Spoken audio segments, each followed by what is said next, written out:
Oui, il s'agit donc d'une question qui concerne les défauts et dysfonctionnements de la ZAC Beaujon. Située sur l'ancienne emprise de l'hôpital Beaujon au cœur du quartier du Faubourg du Roule, la ZAC Beaujon est un quartier mixte de 1,2 hectares qui comprend des équipements publics de proximité, des logements sociaux, un jardin public, une voie de desserte en boucle et une liaison piétonne.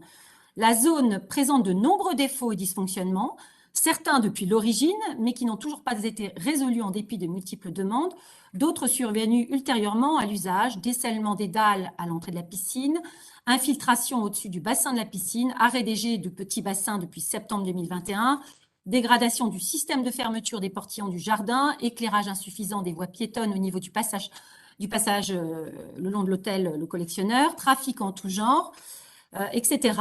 Ma question est donc la suivante. Quelles initiatives la mairie du 8e compte-t-elle prendre et suivant quel calendrier pour faire enfin corriger ces défauts de dysfonctionnement, sachant qu'en novembre dernier, lors du dernier conseil d'arrondissement, donc nous aviez évoqué l'intervention imminente des services techniques pour l'entretien de la rue Laure Desboldes et de l'allée Louis de Funès.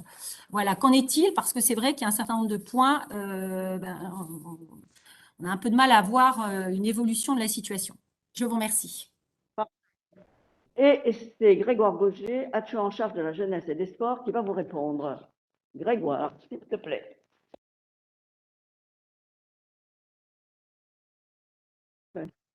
Oups, on n'entend pas. Grégoire? Grégoire?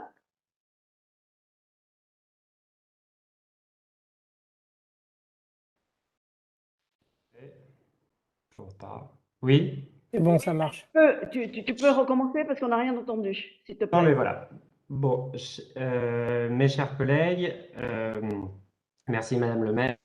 Donc déjà, je pense qu'il faut rappeler que quand on parle de dysfonctionnement, il y a deux types de dysfonctionnement. Vous allez avoir des dysfonctionnements qui font suite à des malfaçons et des dysfonctionnements qui font suite à l'usure du temps normal d'un équipement.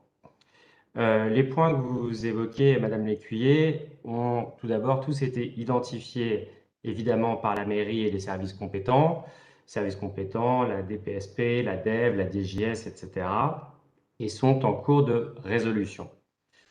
Pour les résoudre, chaque problème est différent. Tout d'abord, le dessalement des dalles, je pense que vous parlez des dalles devant l'équipement.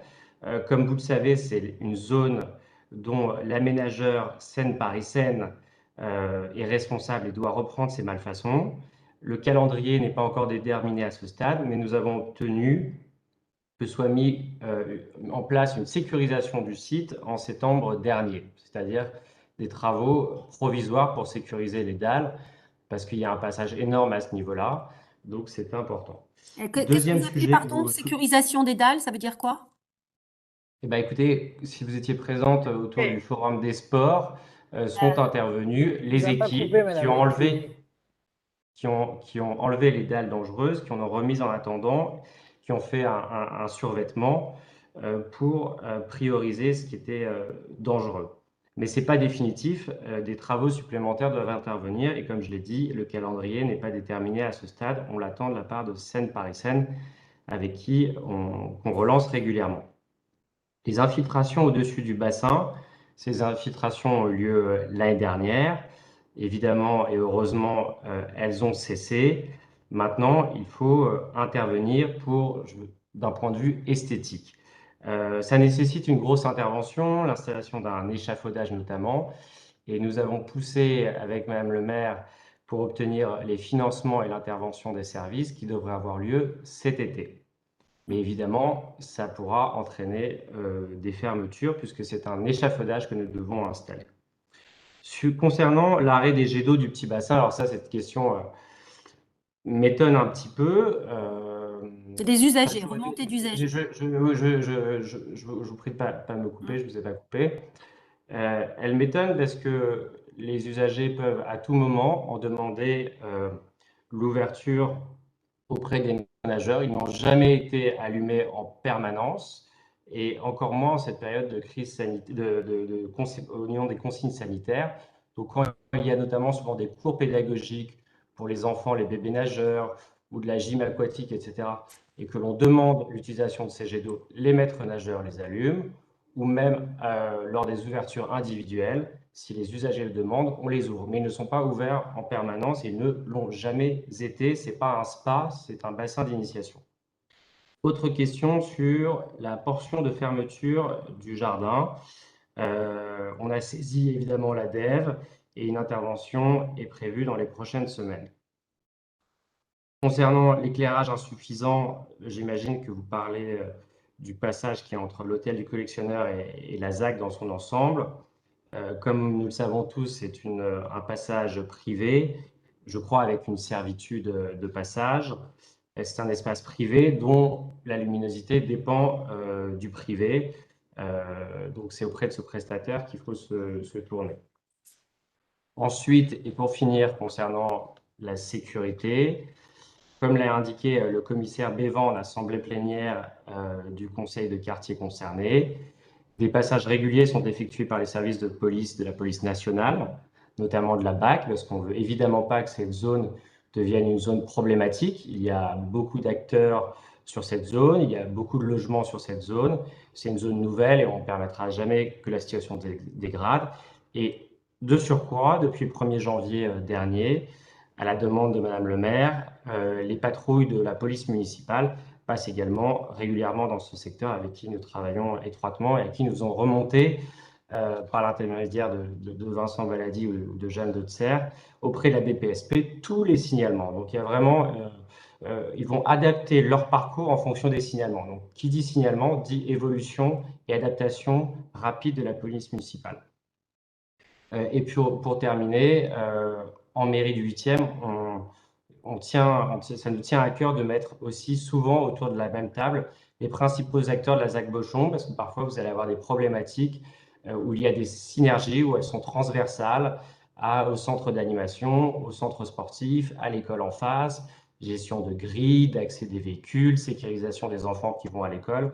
Donc vraiment, merci de nous donner l'occasion de parler de cette ZAC qui est vraiment un beau projet qui a été voté, initié avant 2014 et qu'on essaie de maintenir. Et malheureusement, il y a des malfaçons parfois et on y travaille.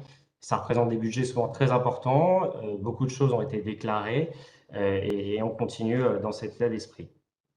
Merci beaucoup pour votre attention. Merci pour ces informations.